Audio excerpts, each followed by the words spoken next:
Hello, everyone. Welcome to the Wealth Preservation Podcast. I'm Mark Seither. And I'm Josh Saunders. Mark and I love learning about business, entrepreneurship, and how people started, grew, and preserved what they have worked so hard for. We have all made some cringeworthy mistakes in life and in business, and we want to help entrepreneurs and business owners avoid those pitfalls. But while there's no blueprint for definitive success or failure, we can rely on the stories of other entrepreneurs for the lessons on how they launched and scaled up their business. Some of the questions we love answered on each episode are, what mistakes have you made? What would you do differently in life and business?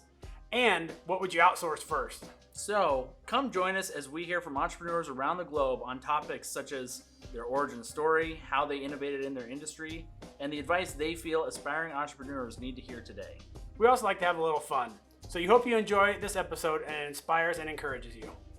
Everybody, welcome back to episode number 2. We are here with the owners of The Poor Choice in Auburn, California. They're one of the better coffee shops in the world, in my opinion. So great place to be. Living in Knoxville, I know Mark and I both miss having our meetings at The Poor Choice. So Mark and I would always argue we're not afraid to spend money when it's your friend's amazing business. So. And if anyone wants obviously you can check out their social media or your website, but if anyone has looked at the Wealth Preservation Podcast website, the photos of Josh and I are actually taken upstairs at your guys' coffee shop. So. Oh, cool. There you go. Yeah. So, but anyways, so Jordan and Melinda, welcome. Thanks for being on with episode number 2 with us. We appreciate it. Yeah, thanks, guys. Thanks for having us. Yeah.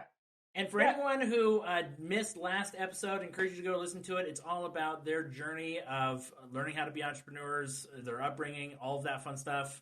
Melinda getting married 3 weeks out of high school, Great. And their journey together. This is going to be more about actually running the business, the details and the philosophies that go into the business, and how they've been able to manage their families with the business, because obviously the business is like another part of the family. So, real quick, can you give everyone maybe a 2-minute overview of just what your coffee shop theme is? What was your motivation for creating it, and just a little nugget of what they can expect when they walk into The Poor Choice?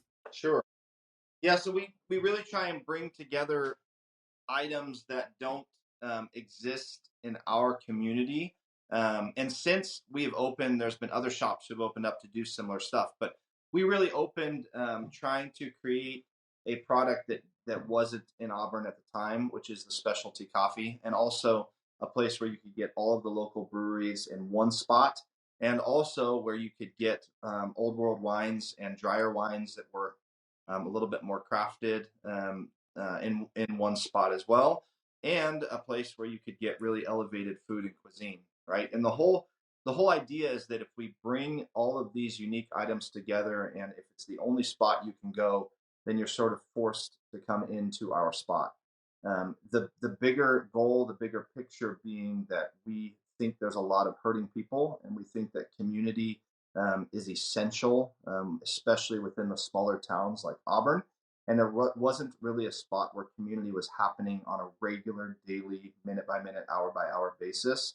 And so we really wanted to build that spot where people had to come in to get the items that were unique and crafted and consistent, and that they could stay and be loved on by us, by our staff, by one another, to speak or vocalize the things that were happening inside of them that might be dark and difficult. And so we really have kind of built our business based on vulnerability and availability. And so the whole goal is just to get the community to speak and to talk, and to be pushed together so that we can build something of substance within Auburn. Yeah, and for Mark and I, I'm drinking a lot of coffee. I know Mark's drinking a lot of coffee, and you guys absolutely nailed it with your coffee shop with The Poor Choice. Like we said, I know it was a date spot for Mark and his wife. I know it was one for me and my wife. We've spent many a day or evening at The Poor Choice, so we do miss it being here in Knoxville. So well done to you guys on an amazing spot. Well, and I should say too that something I left out of the last podcast, and something I'll say as well, is that we do think that business is to be holistic, that there be an aesthetic along with a taste. That's important to us. I think oftentimes you walk into a space and they nailed it on design and they miss it on substance, or vice versa. It's one of our pet peeves as consumers. And so we really do think that the look should be followed by the taste, and the taste should have a look. And why not, right? I mean, why are we not Yeah. thinking the whole business, not just a specific piece of it? Sure. Yeah. Yeah. And so, because in the first episode, we really went into like all your work and everything you put into launching it, how you guys got that vision. Going into like that first year of really stepping out in faith, what was that first year like of like, hey, doors open, like let's see what happens? Yeah, that's a scary moment in business, certainly. So Brian Ford, who owns the ale house that's right across the street from us, they established their business about 5, 7 years before us, maybe 10 years before us. Maybe 10. Yeah, they've been they were one of the first, I think, kind of trailblazers in Auburn to do. They just had their 15. Yeah, so they were 10 years. So they were one of the first trailblazers really in Auburn to say we're gonna spend the money and do something really well and establish ourselves here in this town. And most of what's happened certainly in the Old Town District in Auburn has been built kind of on the back of what Auburn Ale House has done successfully and continues to do. Mm-hmm. But one thing Brian told me when I was in the build out stage, because I was in the weeds, I was every day in there working, long hours just building it out, and I was getting towards the end, and it's like I know how much stuff needs to be done, and there's just no way it's gonna be done. And Brian looked at me and said, "You need to set a date and just get open." Mm-hmm. And it was like, okay, but it's not going to be done. Well, I remember he looked at me at one point and he said, "You're never going to be ready. It's never going to be done. Just open." Yeah, just get open. Mm-hmm. And so that really helped me to kind of establish and set a date. And so we did, and it was November 17th. And so we set that date, and just in time for the holidays. Doesn't that make sense? Yeah. Very foolishly, right before Thanksgiving and Christmas, which happens to be the busiest season for coffee. But doing that created something. The most unique experience for me was we had $200,000 to start with, and that's what we spent every penny of, less about $500 or $560 or something. I will never forget that our bank account, you just hemorrhage money in the build out stage. And then we had our first day that we opened. Yeah. And I looked at the bank account the next morning and there was money in it. And I was like, that was the biggest this change. Is what happened? Yeah. What? That was shocking. Of like, oh my goodness, we flipped a switch. Yeah. Like, there was money going into the account. I don't have to now budget my construction costs. Mm-hmm. There's actually money coming in. And that was shocking for me.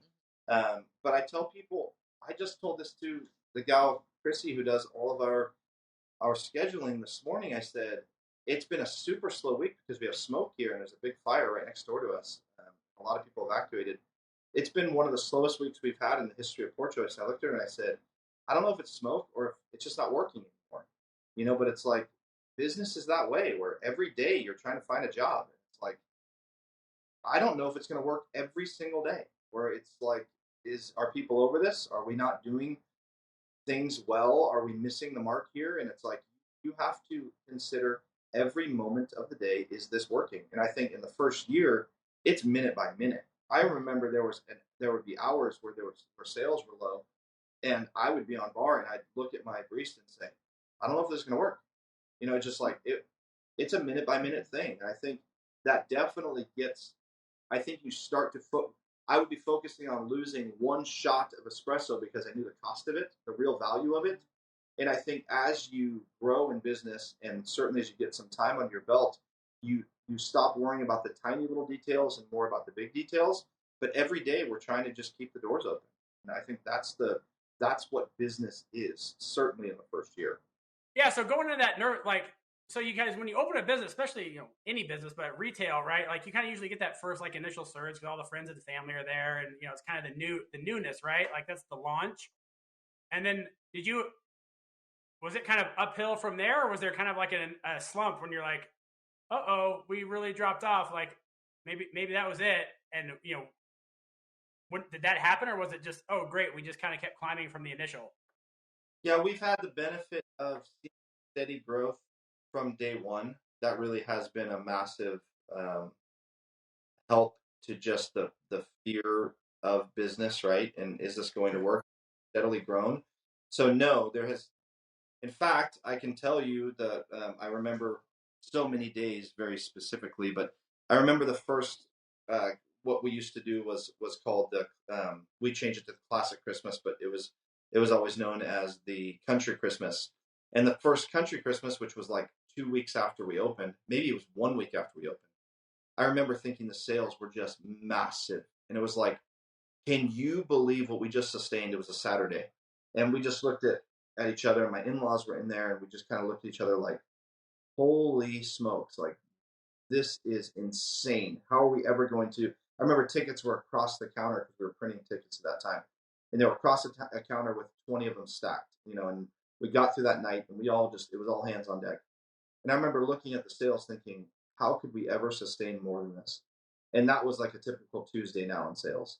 So it's like, it's funny, the things that you experience early on thinking, how do you get through this and can this ever work? And then, now we're consistently doing numbers that we have settled into, right? But it's like, we have definitely had the benefit of growing since day one and had great support. And I think the thing that makes our spot unique, right, is that there is an aesthetic to it that will draw in people to want to see and be a part of it because it feels like an experience rather than just coming and getting a really good cup of coffee or a great beer or a great glass of wine or some really, thoughtful food. This is something that actually has more of a experiential, sort of feeling as you walk in. And I think that's been the goal. Yeah. Yeah, and walk us through that too, because growing too fast can sometimes be as detrimental to business than not growing at all. Yeah. Right. So how did you guys take on, like, when you started feeling that massive growth and expansion? What were some of the first things you're like, okay, here's what we got to do if we want to, be able to repeat this and keep growing? Sure. Yeah, I think scale is everything, right? I mean, that's that part that is maybe the most difficult, right? All growth is not good growth in business. And certainly we've had, we have a space that you guys know well that is, very linear and narrow. And so it creates a very difficult communication aspect between the front and the back of house because there is no connection between them physically. So that means a lot of walking through customers to get back to the kitchen, which is a 7x7. It means our bar that's long and linear to talk from someone who's at the taps to the person who's on the espresso machine becomes nearly impossible because of the distance and how narrow it is. So that portion, as we've had to add more people in just to sustain the amount of business, has been very difficult. So that means organizing and communicating in a way that is very specific. So we have to have great communication as a team. You have to know your parts and your pieces of where you need to be and what you're expected to do very well. And I really learned that, quite honestly, in college when I was managing a place called the Coffee Kiosk, which is in Santa Clarita. And we would have 6 people inside a 12-foot long by 6-foot wide, basically trailer, similar to the Dutch Bros model for those in the West Coast. And we would have 6 of us have to dance, in this tiny little location and know exactly your role. And I think when you understand your roles well and what you're expected, then you can be successful. But that's really based on communication. So for us, the scale has been about how to function well in a small space and organize things in such a way to where it's doable and accessible. And we've missed that a ton. So the biggest piece that gets missed is that we have 3 levels to our spot, and you have to have someone constantly moving and cleaning and wiping tables, and that gets missed a lot, to where there's just dishes left on tables. People are expected to bust their own tables, but of course they don't. It's customer service. It's fine. It happens. But when that doesn't happen, there's times when tables are left dirty, and I'm constantly trying to communicate with the team, and the team's communicating with each other to say, we need to walk around and make sure someone's checking and wiping and sweeping and all this stuff. Also, croissants are really flaky. Yeah, that's right. And your guys' almond croissants are amazing. So yeah, and so that does create its own mess itself, right? So it's very difficult, I think, to scale in that sense. But we've always kind of been at capacity, if that makes sense, at Poor Choice. So we kind of know its limitations. We know what it can and can't do. And so the space there is limited to the space there. And so we are kind of full tilt all the time, certainly on Saturdays and Sundays, Fridays, Saturdays, and Sundays. And during the week, we kind of catch our breath a bit and we gear up for the weekends again. And that's really what it's been. Yeah, so I kind of want to go back to that vision part of, a coffee shop, right? And how, kind of what was your guys' thought and design process? Had you guys been to a different coffee shop that was like, hey, we need to bring this here, or we take elements, or we were inspired by this? Because your guys' concept is unique in lots of ways, and so kind of what was the catalyst for that? Was that you just had an epiphany in the middle of the night, or kind of was it formed, or kind of how'd that happen? Yeah, for us, really, it came from when our inspiration struck us, kind of like a 2x4 between the eyes, when we looked into the old Auburn Drug Co.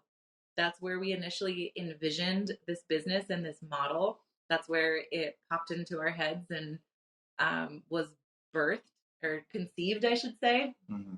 Not birthed, conceived. Yeah. And we took a lot of that. We wanted to fit nicely into the old town charm. And so we really wanted that sort of classic old town feel. So we stole their Carrera marble bar and not physically, but the idea. Yeah. Not Let's steal it. No. But sort of we don't want you to cop into a felony here on a podcast, though. If anyone says different, they're gonna you definitely didn't steal it. But we really wanted that sort of almost old European style with the wicker and rattan chairs, the black and white bistro chairs, things like that. It all sort of fell into place really easily for us. Yeah. And then, because you guys had that vision, you guys, had the physical location, but then there's the aspect of like the branding and the social media aspect of it too. Can you go into a little bit of detail just on like how you've been able to maintain that or put out like, just that marketing piece, right? That expectation that when people see you online, it's the same feel as when they walk in the front door. That was sort of my side hobby that I took on while I worked for my dad, was the social media and website and branding and marketing side of things. And it was definitely something that I grew in a lot of ways, and have had so much help from so many talented people that have created Poor Choice and had the vision for Poor Choice in so many ways. So I've had such a sweet opportunity to grow and to guide some of these really, really, really talented people into this crazy vision that I had in my head. It started out with black and white because I had this harebrained idea that, let's get it out there and tell everybody what's going on this Instagram account that you make on your phone. And we started taking just iPhone photos of like, here this is the build out process and this is happening. And I did it all in black and white. And the idea was the second that we opened up, we were going to do it in color. And so it started, when everything is black and white, it's easy and it looks, cohesive, and, you're telling the story of construction. Same temperature. And everything's the same temperature and everything looks and feels. And also it was 2017. And, 2016. People weren't as like crazy about their social media feeds back then like they are in 2022. And so I had a lot of freedom there and it was a lot of fun. And then once we got open and content became really difficult with me sitting at my desk. And so I started reposting some people's photos that were talented, but nothing really matched. And so then it finally got to the point where it's like, man, we really are having a hard time telling our story of who we are and what we offer. And a lot of times people think, oh, you're just a coffee shop. And we'd have to try and, tell this story. And ultimately, we were so incredibly blessed to have this awesome couple sort of knock on our door and say, hey, we are hoping to start social media branding for people. Can we give it a go with you guys? Like, can we test drive, see if this actually works for us on you? And they were a Sacramento-based company, and they had a lot of experience in a lot of different areas. And they came in, and she was an incredible photographer. Her name was Nicolette and Skidmore, and she just did an incredible job telling our story. And she taught me how to make big lists and get organized and try and communicate effectively what it was that, who we are, what we did, what's our tone, and really helped me narrow things down in that regard. So that was a huge marketing lesson in that for us, and a massive opportunity for us to tell our story in a really effective way. So that took it. We had a few years with them, and then they moved on. Literally, I think into a van and moved on during COVID. But they really grew a big consistency to our social media, and took what we're doing into like the big kid level of, people can actually see that there's some beautiful things happening there. Yeah. And I just love how sometimes business is fortuitous like that. Like, when you can call it God, or, I believe it's God, but he brings the right pieces together to help you get where you need to be. Right. But I think kind of in your soul, you kind of know what you're looking for. You just know you can't put it into words. You're like, I just know I'm looking for this thing. I can't tell you what it is, but I'll know it when I see it. And there's that, kind of the same way with that. Like, these people show up and you're like, yep, that's what I've been trying to put into words that whole time, was what you guys are doing. Yep. Thanks for showing up. And that's kind of funny how in business it does that. You couldn't write the list down if you had to, right? You couldn't be like, hey, we're looking for a social media company that does this great photography and blah, blah. Like, you couldn't write that list out. Right. But when it shows up, you're like, yep, that's what I've been trying to tell you the whole time, is this thing. And if you could write that list out, I guarantee you couldn't afford it. Yeah. Yes, exactly. Yeah, so we sort of parlayed that education into one of our first employees named Matt, who was a barista, an incredible bartender, learned the kitchen side. He basically ran most of what we did at Poor Choice, and he was a Cal Poly grad in graphic design and marketing, and so we kind of parlayed that education, and he kind of learned from them as well as he was working in the shop still, and modeling in the taking photos. He was physically taking photos, a lot of the photos, and so he kind of took that education, and now he does all of our full-time marketing and design side, and he has his own company with one of our other first employees who's now doing the financial side that Mel taught, and their company's called Farewell Collective, and so they manage all that side now for us, kind of in-house, but also their own thing that they're doing with other companies too, which works out really well. So it's been a fun way for us all to kind of learn and grow together to handle that marketing side. And I'll say one other thing because it'll come up a few times, but I always say we're better. One of our things we say in Remedy, which is our roasting company, and in Poor Choice, is that we're better pimps than we are prostitutes. And I'll say that what I mean by that is that we don't do a good job of pouring ourselves out, but we can certainly talk about how great the other people are. And we have a lot of incredible people in our fold that we get to benefit from. And so, for Mel, she's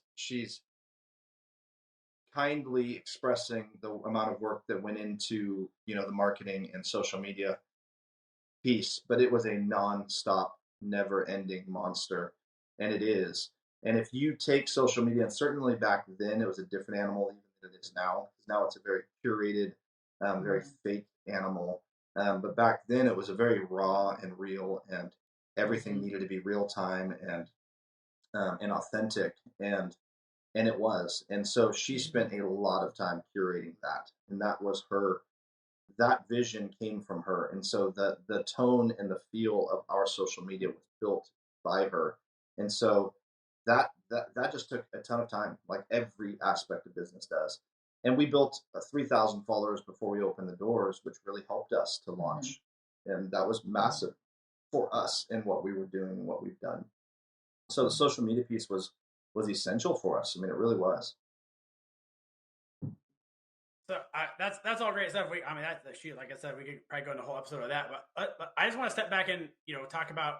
So you're opening a retail coffee shop, right? Like, at what point were you like, I don't know, is this the best idea ever that we could do a retail coffee shop? It's not like we're going to be the first kids on the block. And what were those doubts in your mind about doing something that not exactly like the most genius idea of something to start, right? When you're first doing it, if you walk something like, hey, I'm starting a coffee shop, they'd be like, good luck to you, type thing. So kind of what was that? What were those initial, naysayers, and kind of, how did that kind of pan out? Well, I can tell you for myself, I think there's a lot of answers to this. Different places right now as yours. Yep. But the one, my gut reaction is I didn't care. Yeah. Mine too. Because we were so sold on the idea from the second that we looked into the Auburn Drug Co. window. We knew it was going to work. So it didn't matter what anybody else said. We were doing it. We were going to do it great. And it was going to be a success. And we were convinced of that from that very second. And I think there's an aspect of getting married at 18 that also gives you a very real understanding of naysayers, right? Is that everyone says, oh, what are you thinking? You know, oh, you got married so young. Well, good luck with that. You know, and so there was always this like sort of mentality of like, no, we're gonna show people that it can be done and just do it differently. And so we just kind of put our head down and said, it doesn't really matter. And just, you know, big picture for us, our entire business is built with open hands. That's the term we use all the time. That's what we physically show all the time to ourselves, is opening our hands as we're praying through things, as we're talking about things. We don't hold on to things because it doesn't belong to us. So for us, it's easy to be able to say, if this fails, we're good. I mean, our biggest problem is solved. And for us, that's sin. And so we get to walk through life saying, there's just no fear in this for us. And so if the business fails, we're good. Like, there'll be something else that we're going to do, that we're intended to do, and that's fine. Like we don't hold on to this as ours. It's not ours. It's never been ours. And so we're very comfortable saying we're going to work really hard to do everything we can to make this successful. But for us, success is in loving people well and building a business that we can say has reflected Christ, and that's ultimately the goal. So it's not what we say. It's not we don't put up verses on a wall. We are not a place where people walk in and say, that's a Christian cafe. We really think it's about letting every person know, no matter who they are, that we're a safe spot for them to come in and be a part of.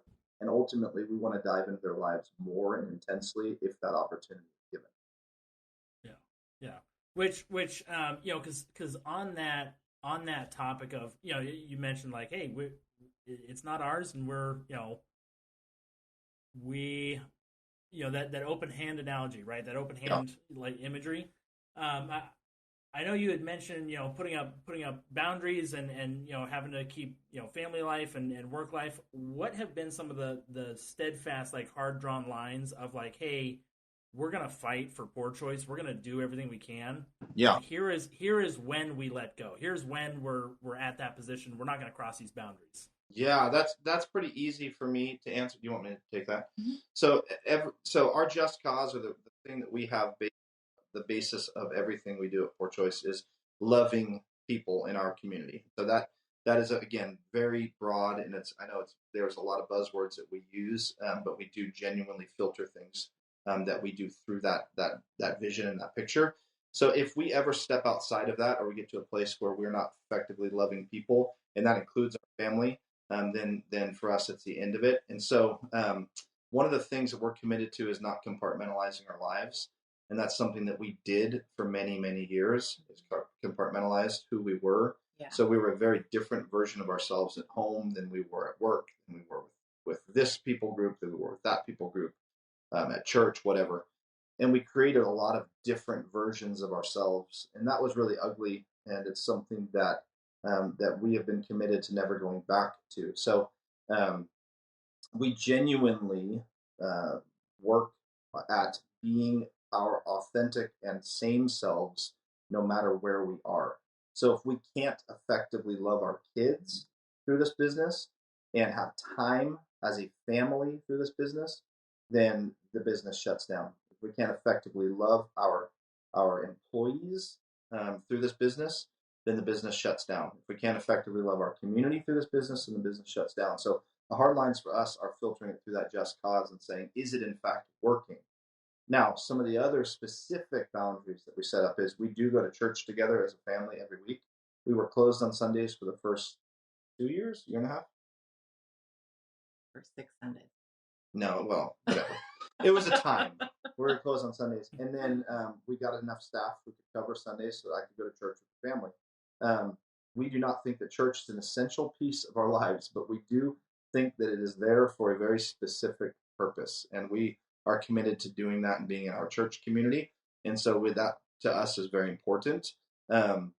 We also are a family who is built and based on being very spontaneous. We've said for 21 years of marriage, if we weren't spontaneous, we would do nothing. So most everything that we do as a family, vacation-wise, is based on spontaneity. So we will just take off and shut down on a whim. And the kids know if we have big news, it usually means we're just going somewhere. We'll just bring them in and say, we're taking off. And they're like, now? It's like, yeah, now. Load, pack a bag. And we usually don't tell them where we're going. We just go. And so we do that often, where we just shut down as a family and really turn in as a family, stare at each other. And that's something that we are committed to. A year ago or so, a year longer than that now, we brought the kids in to tell them something, and they were convinced we were going on a trip and as if we were having a baby. So that was a much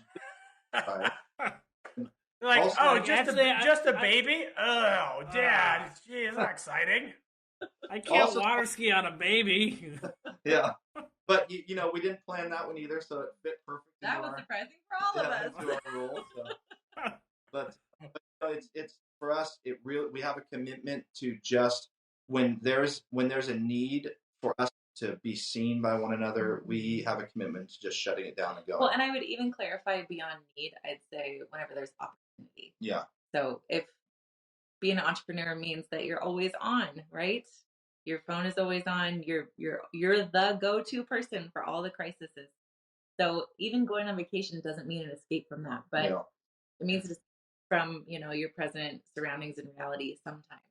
So we've had vacations that have been very unpleasant for Jordan as he spends dealing with, you know, some horrific employee problem, or some, you know, the health department came, or some, you know, the ice everywhere and we're 5 hours away. Like, just there's things that still happen, but it's just taking those opportunities when you can has proven to be refreshing for us.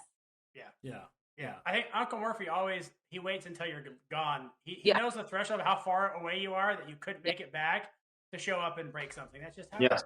Yeah. He's good at that. Yep. Yeah. Hey everyone, quick pause here to let you know you can find more episodes at wealthpreservationpodcast.com. Or if you want videos, you can go to YouTube, and we're also there. Subscribe and you'll be updated on our most recent guests and any other news we have coming out. Thanks for listening. So I kind of want to go into, what was your guys' original vision for the coffee shop, and then how has that kind of morphed and changed, right? I mean, because life happened, right? So kind of this was your vision, and kind of talk about what that was, and this is kind of what it is now, and that, that's good or bad, or it's just life, right? We all have these great things, and then it changes. So kind of how has that morphed and changed a little bit over the last 4 years? 5 years? 4 years? Yeah, it has. Massively. Yeah. Well, is exactly as we envisioned it, from the standpoint of bringing together craft drinks and showcasing it in a beautiful space and doing it consistently and differently. That's exactly what we set out to do the moment we conceived. Yeah. And we've said it a few times now, but there's no exaggeration that it was conceived in 5 minutes, and we've never wavered from that. No. The biggest difference and the biggest change, without question, has been the biggest change in our entire business life, is when a gentleman by the name of Chris Barnum walked through our door as a customer, and that set off for us a entirely new avenue of poor choice and ultimately of business. Chris Barnum is in my estimation the best, all hyperbole aside, the best chef in Northern California. He just received a top 20 nomination for the James Beard Award. He's in the Michelin Guide and should have a Michelin star, 1 or 2, hopefully coming up the next week or so. But he is born and raised in Auburn.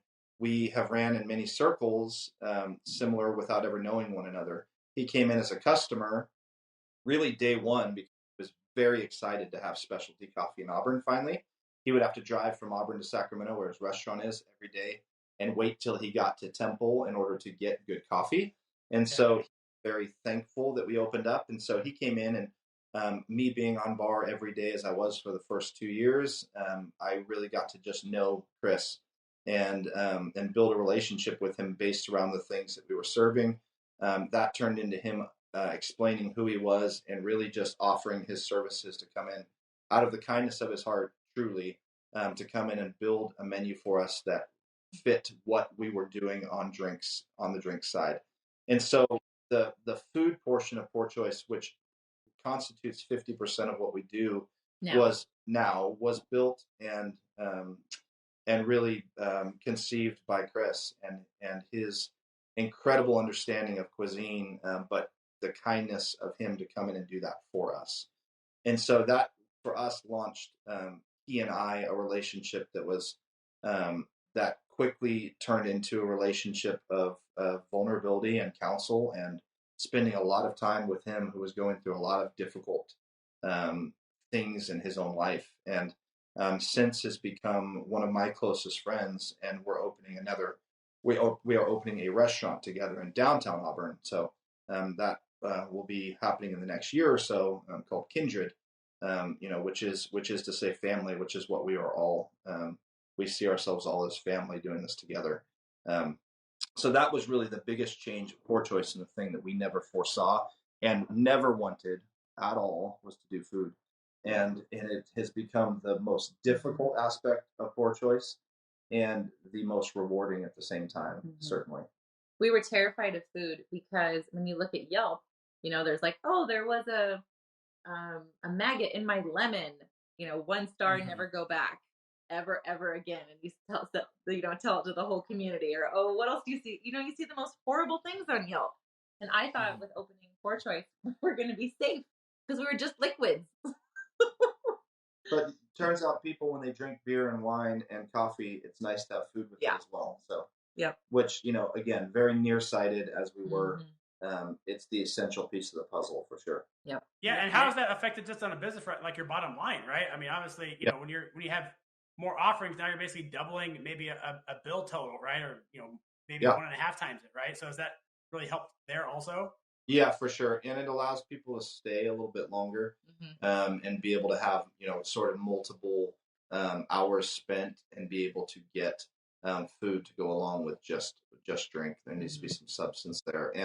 And quite honestly, our food portion is just as unique as our drinks are. And it is something people crave, in our spot. I mean, our avocado toast, which is so cliche, is unique. And we do it on a biscuit or on a ciabatta sourdough, and either way it's incredible. And the candied bacon is like ridiculous, and it's the one thing I can't get over is I do a loaded avocado biscuit, which is a 6-minute egg, which is like the perfect solidified whites, a little runny yolk, a goat chev, soft goat cheese, and then the candied bacon. And it's just like, it just never gets old. And it's one of those things that's just so pleasing. It's like that biscuit was always my wife's request. If I was going to meet somebody, she'd be like, "Can you bring me home an avocado toast biscuit, please?" Yeah, it's fine. That's fine. And a latte, of course.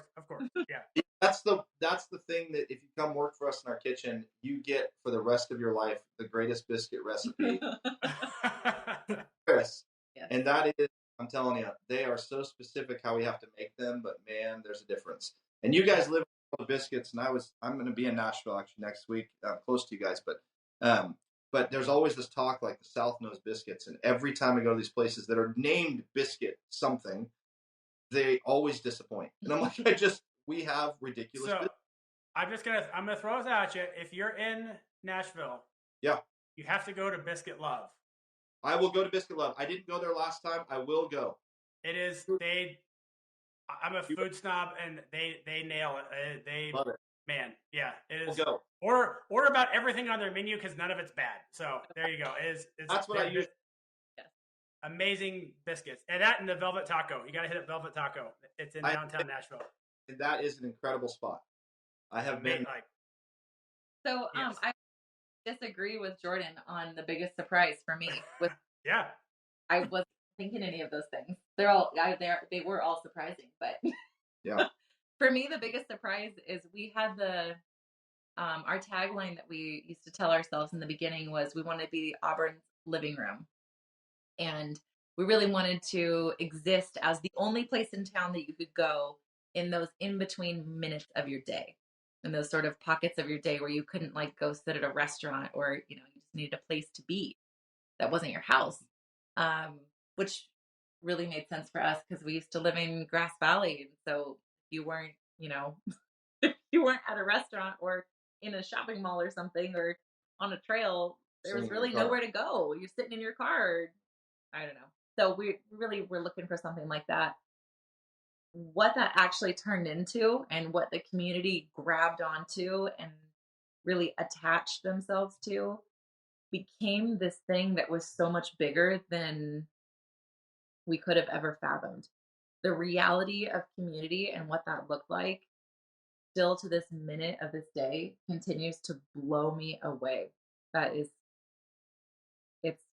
absolutely stunning to us what's happening. Yeah.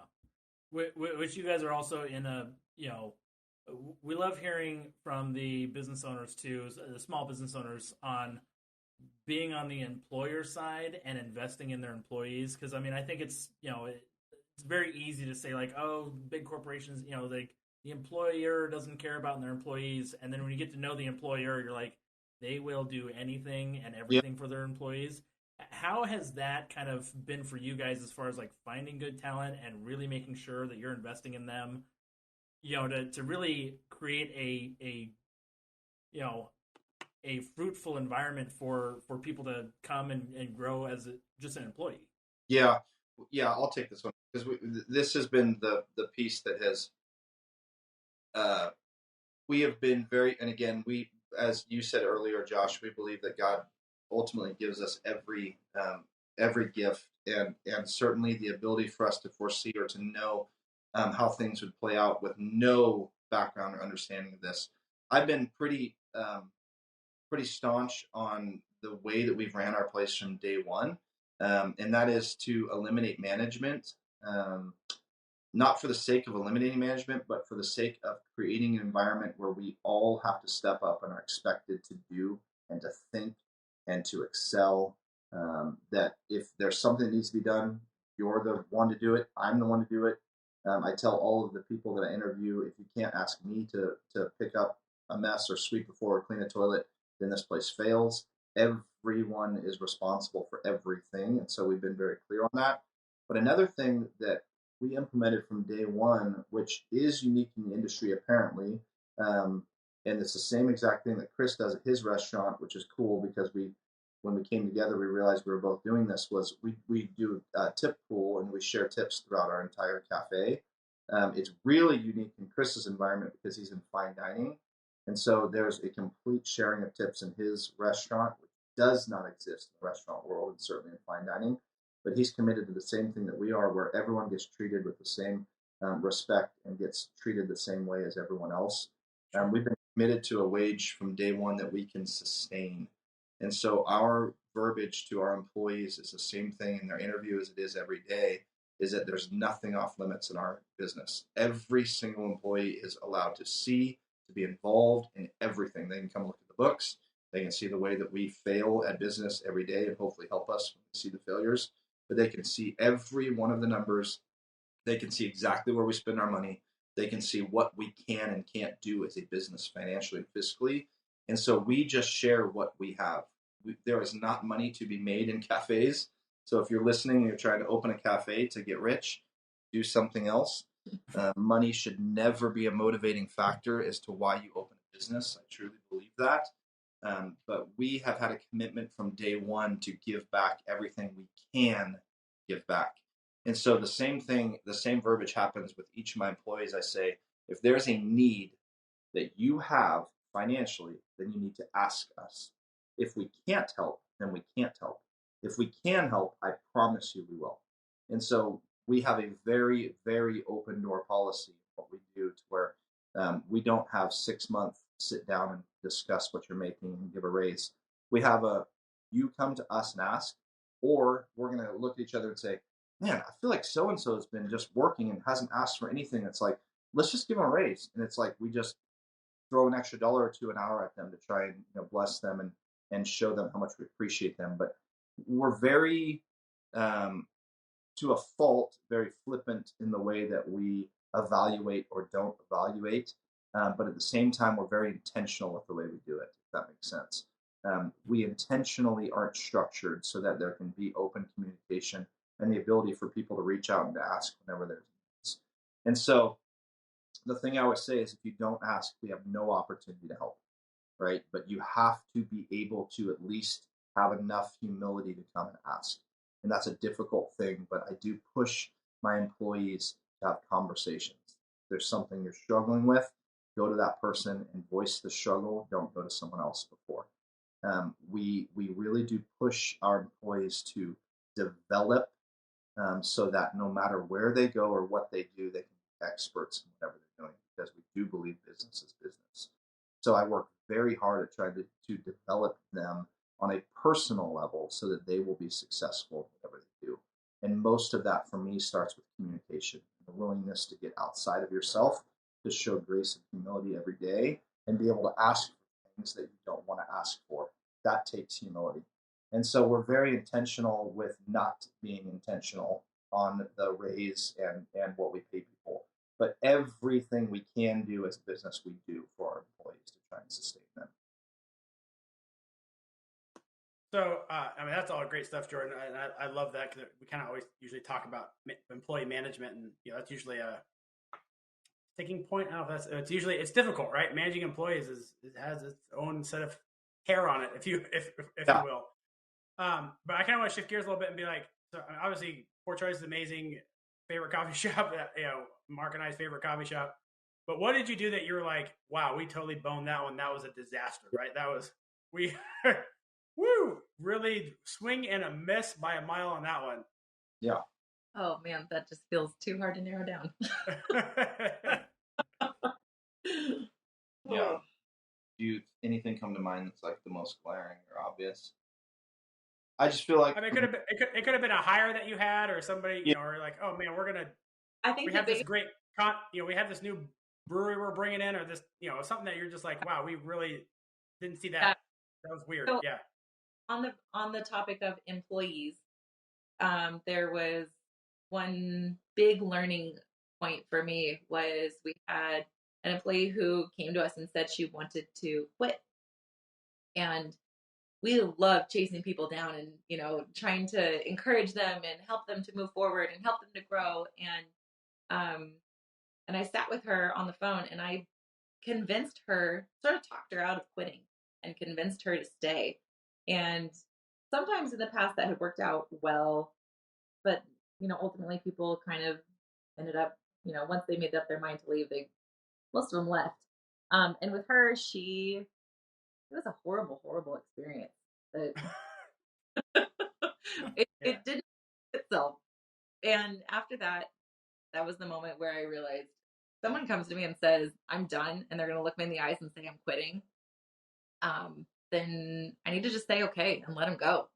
Yeah. Because it's more my will trying to, say that I think I can do better for you, or I think that I need you, or whatever it is. And ultimately, learning to let go of people. Yeah. A hard thing for us in some ways.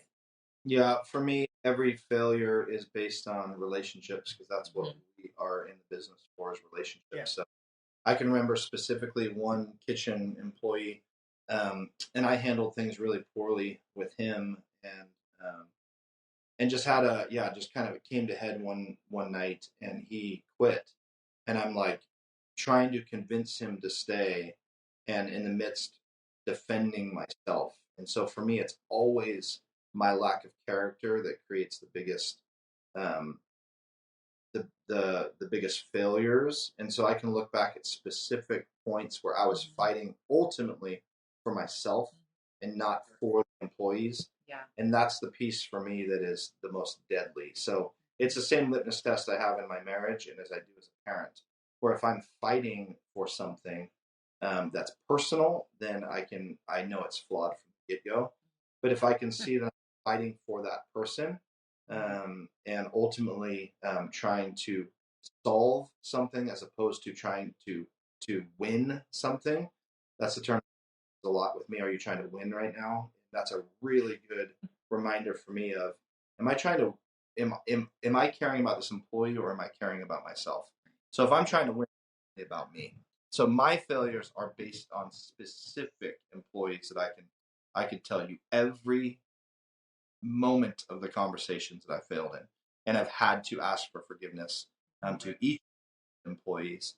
And so for me, the sorrow comes when I am in the quiet time thinking about how I failed them, and just being humble and loving them effectively. And so that's based on my character in those instances, because it doesn't matter that they were failing as employees. It was that I character in that moment.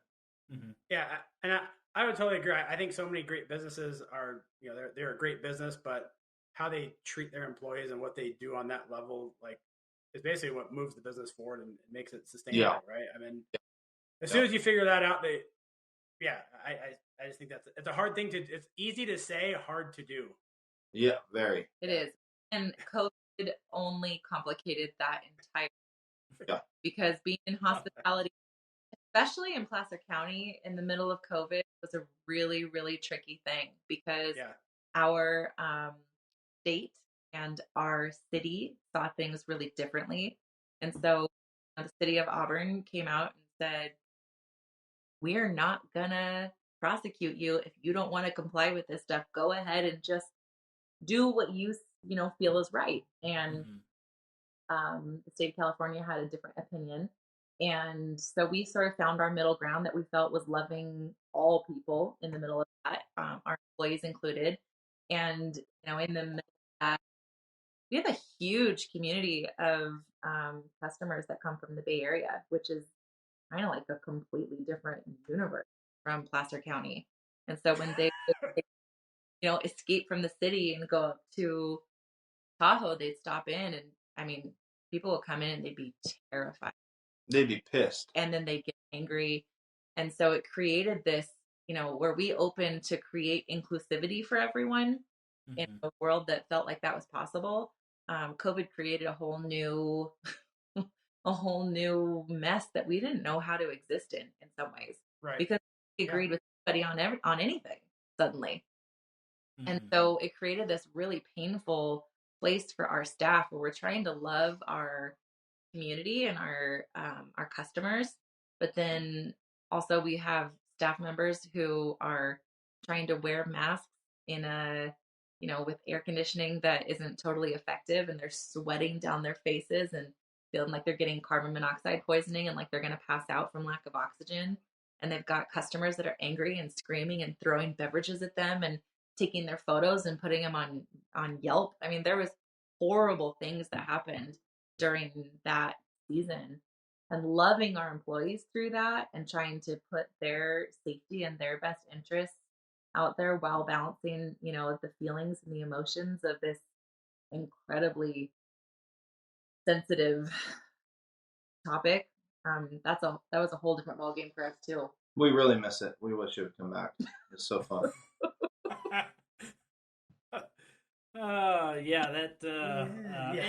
Is there sarcasm? I couldn't tell if that was sarcastic. I wasn't picking that up. I couldn't tell. 9.9 times out of 10 is sarcastic.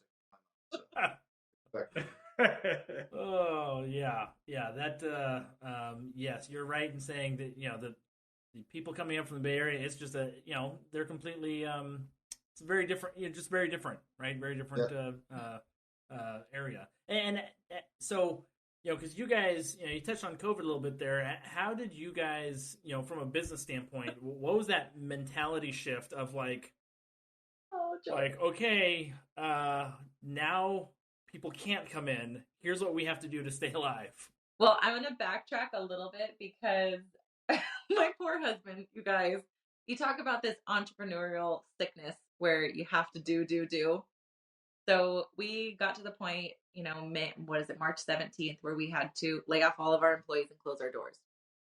Well, there became this giant need, obviously, for people to have access to safe groceries and access to things that they couldn't get or didn't feel safe getting. And so I came up with this harebrained idea to utilize our suppliers and start a grocery service at Poor Choice during our month of closure, so that we could order apples and milk and bread and Meat. toilet paper and ground beef and chicken and all these things, and set up a quick little emergency website through Square and midnight until 4 a.m. bring some employees back and actually like give some employees something to do. But hold on, there was a very specific point. There was. This night, she goes, we literally shut our doors. Yeah. We laid off our employees and we paid them every penny. We paid every penny we had left to pay off our debts, which are, by the way, 30 day, you have 30-day terms. We had to pay all of that. We spent every single dime. Stands. We had $1,000 left. 800. We had $800 left in our account. Yeah. And we're sitting at our house, and it's probably 10:30 at night, like the whole world is, and we're just saying, what are we going to do? What is going to happen? So much uncertainty. And Mel looks at me and she says, actually one of our best friends, whose husband also came up with the name Poor Choice, Emily, she texts Mel and says, what about you guys doing like a grocery thing? And so Mel turns to me and says, we could do a grocery We could do thing. this. Let's do it. Like, we can get some employees back. We can get this thing rolling. I just looked at her. I said, like get the machine rolling again. Get some money pumping again. Help people. Let's go. Yeah.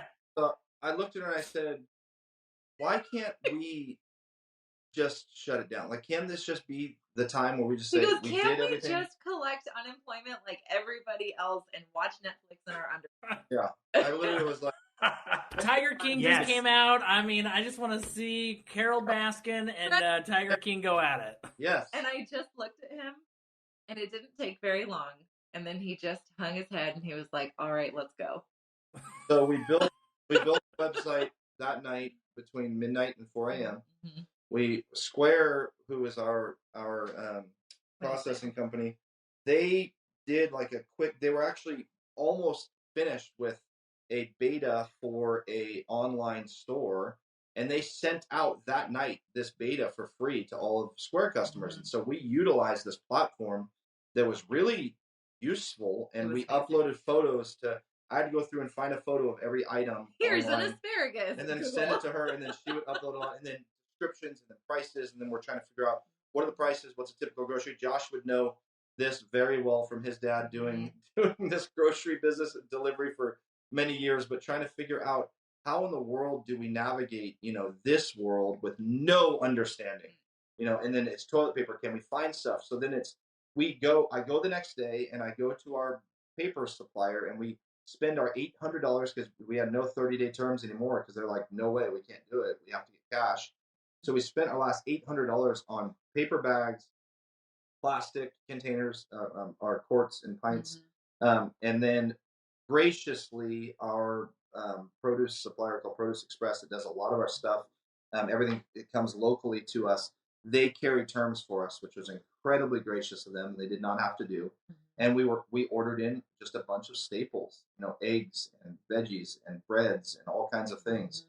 And we spent our last dime and we opened it up and said, we have stuff for you. So I spent that entire month, it was 5 weeks. But it was like, truly though, we made it through that. I mean, it was like, well, yeah. I think we processed over like almost $70,000 in grocery orders. And so I would drive around to everyone's house and deliver things by hand and look them in the eye and say, you're going to be good. And what if our insurance guys listen to this? Jordan didn't drive. I did not drive. Yeah. Did not drive. We called him and told him we were doing this. He was like, okay, it's going to be $4,000 for me to increase your insurance policy. We're like, just kidding. We're not going to do it. We're not driving. Yeah. So but people would come curbside and pick them up in front of Poor Choice and we'd run them out to them with gloves and masks. Masks and gloves and like spray everything down and then like set it in their car. Yeah, they would open their trunk, at contactless. We'd put it in their trunk and close it. And then I would go drop on the doorstep and I would stand back 100 feet and just say, hey, we're thinking about you, and wave to them. It was just crazy. Ultimately, it was a avenue for us to serve our community in its like biggest time of need. And it sort of, it was another thing that was just a complete compulsion that we couldn't not do it.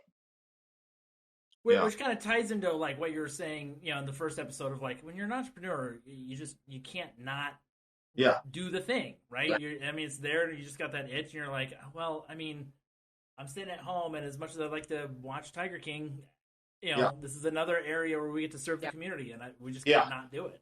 That's right. Yeah. Yeah, it's a compulsion, and so we felt like that was Yes. the essential thing to do, and it was 3 to 5 minutes of me just really heaving and hawing, saying, can't we just watch Tiger King and just be in our undies? And I knew, and I knew as I was asking it what the answer was, but I had to vocalize it and let her know that I don't want to do this.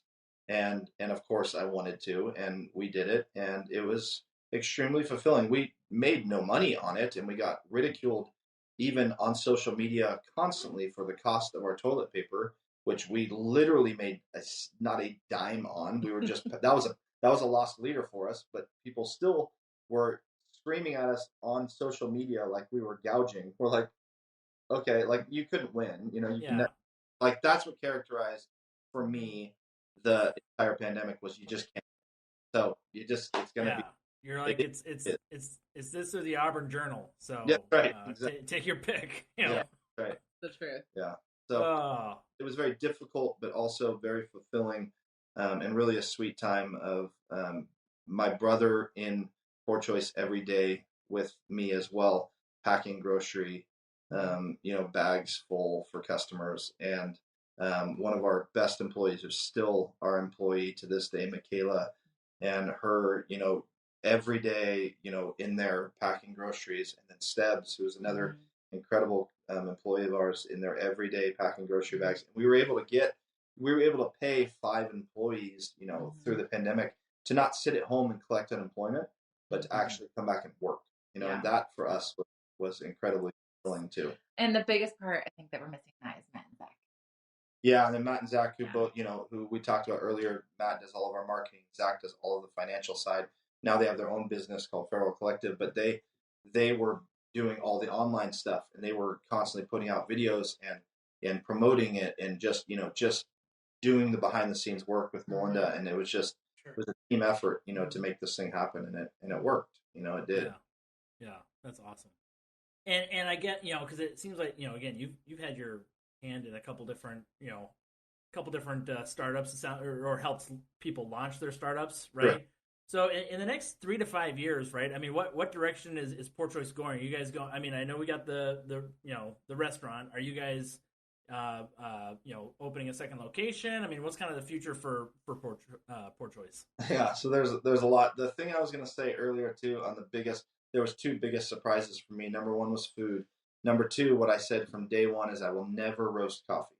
Right? I'm going to rely on others to roast it really well, and we will serve and promote what they are doing. And we did that with Verve for the first 3 years, and they were an incredible partner for us, and still an amazing roasting company that we love and support.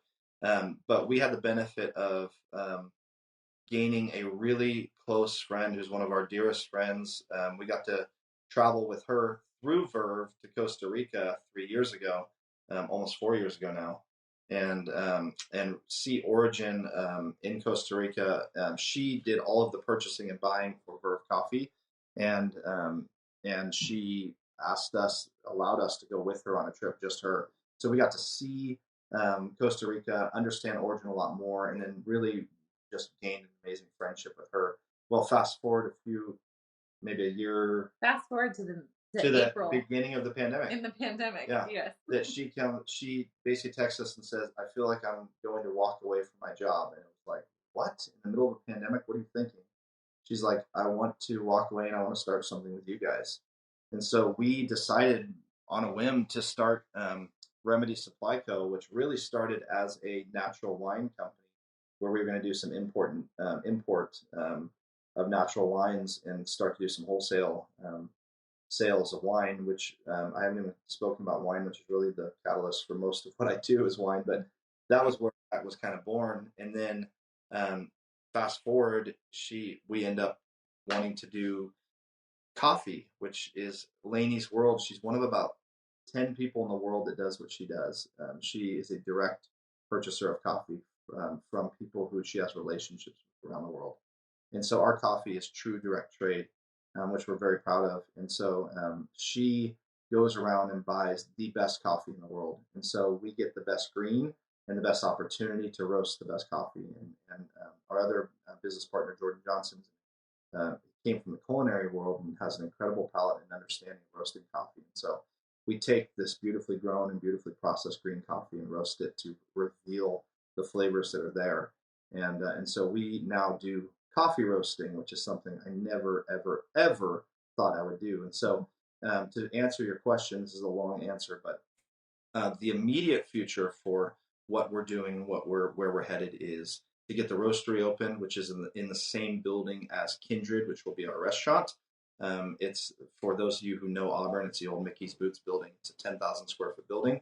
I have the upstairs is our offices now that house all of our brands, and then downstairs will consist of the roastery and the restaurant.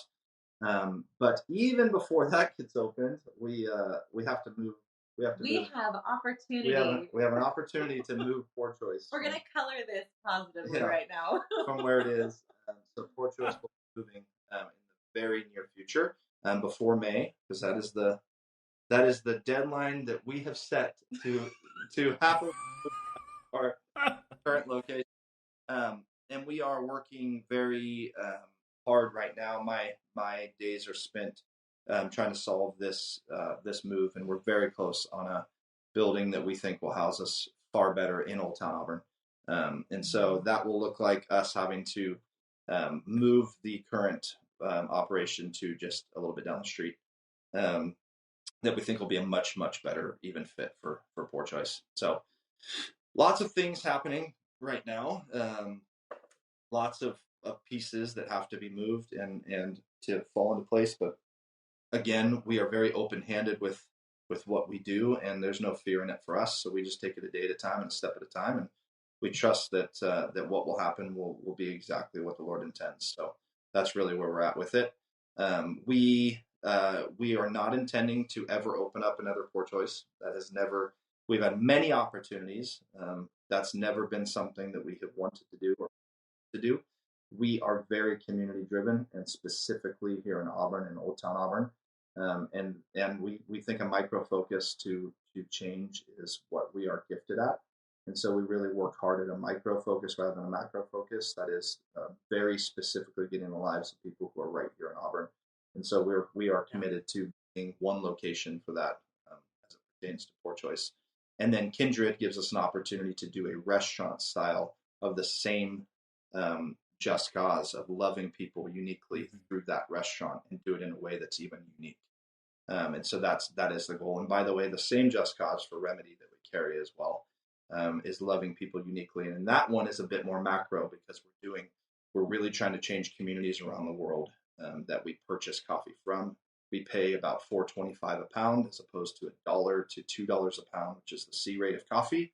We work very hard with the growers that we have to make sure that they are sustained and that we can change the communities that they're in. So that's more of a macro focus there.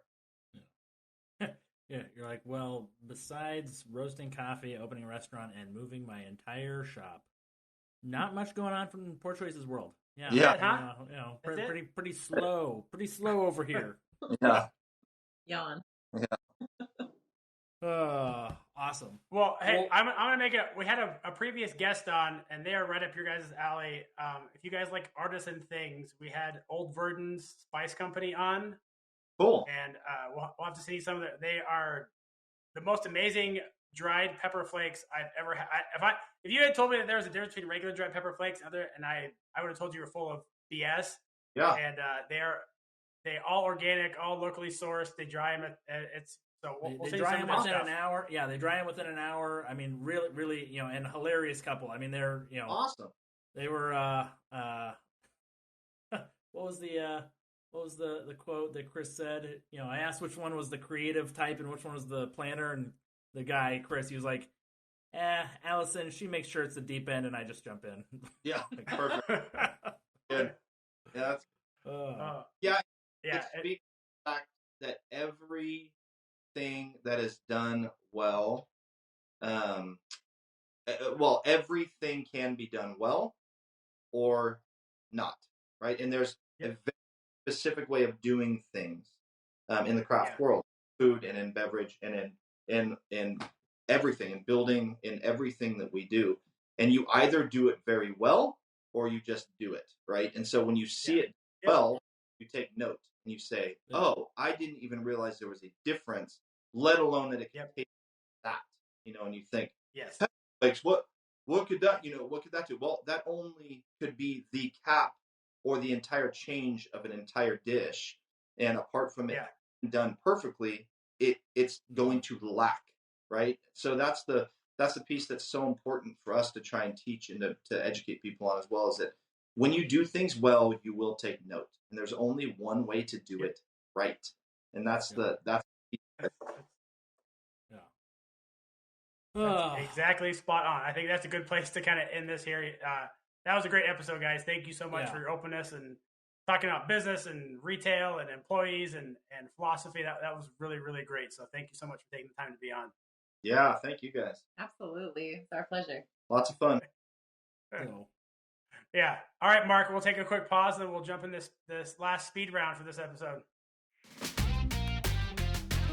Speed round question number 1. What books do you recommend for any current or aspiring entrepreneurs? What's it called? Profit First. Yes. Yeah. Yeah. That's a good one. That was a good book.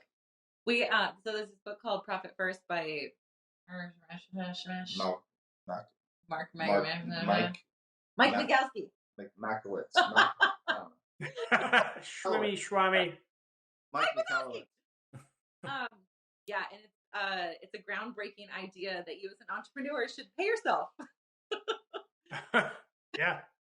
Don't believe it. Very helpful. I love it. Okay, so Profit First. Yeah, Profit First. Yeah, the whole idea is basically, taking, it's sort of the envelope approach for those of you who kind of grew up in maybe who was the one? Dave. Sort of idea of, Dave, of kind of putting envelopes for everything. When it's gone, it's gone. It's kind of that idea of doing separate bank accounts for your business to ensure everything in place. And that's from a basic budgeting idea is a very effective way of approaching business. But it also helps you to pay yourself and to value yourself in the work that you're putting in, sacrifice that and strain your life and family. Because too often of the time, you as an entrepreneur put yourself last, and there's always needs for your business. So it's helpful. Always, yes. And then there's that's awesome. Good, good suggestion. Management book that. Oh, I can't think of it. Oh my goodness, I've gone through it with my staff. I'm so bad with names, guys. I know. And when I'm put on the You'll get it. I know, could you? Yeah. That's one book that I think I would like to. But yeah, for us, I listen to books, so I'm an audiobook guy, and that's one thing that I do focus on is listening to a lot of books. And for me, there's been a couple of them that have been super impactful. And the book on Profit First helped a ton with my overall understanding of just the financial piece. And then the management side, which again, this is the book that she's going to get, but this is why this book was impactful to me, was I've always taken this approach that I spoke about earlier of not having management. And the whole idea of this carrot and stick approach of saying, if you just do this, everything will get better and it's going to, you'll excel. This book really revealed what I already had in my heart, which was, it's called Drive by Daniel Pink. And this book here. And it's very cool. Changed my it really revealed the understanding, kind of put to words what I already had in my mind, was that motivation needs to be intrinsic. And that's something I talk about a lot. Something that comes from you. I don't think that we're very cool. good. Well, we'll make sure we put those in. We're not very good at speed round. I talk too much. All right, wait. Yeah, you guys are not very speedy. Yeah.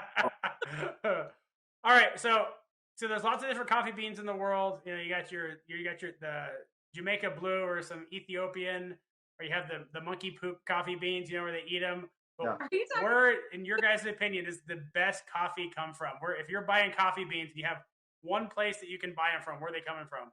Yeah, so for me, I'm all about origin.